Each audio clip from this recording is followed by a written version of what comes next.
ما уже хто بدونیم که چه کریپتووالیوت رو بخریم. ما وقتی که افتادیم اینجا ریسک ما باید حرکت کنیم 4 گروه تقسیم کنیم правильно. مثلا ریسک 1 ریسک 2 ریسک 3 بعد اینجا سکتورشو باید کریپتوی ما سومی ما در یک کریپتو ما باشه رازی در باشه. مثلا سکتورش رو уже میدونیم. کوتاهی بدیم. ما در کدام وقت مثلا ما باید بخریم. важно بسیاری سوالات در وقتی که نرخی من غلطیدگی همه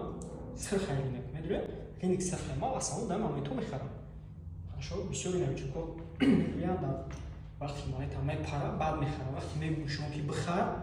من میخرم چی باوری نیست уже میترسن страх دارن اگه که میگم اقوات اگه که عمومی چیکار میکنن در وقتی همه ترس داره همه فروخته است در این پایون داره میخرن و در وقتی قیمت بشه میفروشه اصلا اون چیکار میکنن باید این بالا داره همه خسنده کسی که خالی بشه میخرن در موق مثلا در مناسب $70 من $80 خیلی دیگه در این موقع من نمیستم که من $20 شده چیکار کنم میخوام من پیشتر که 3 برابر مینوس داره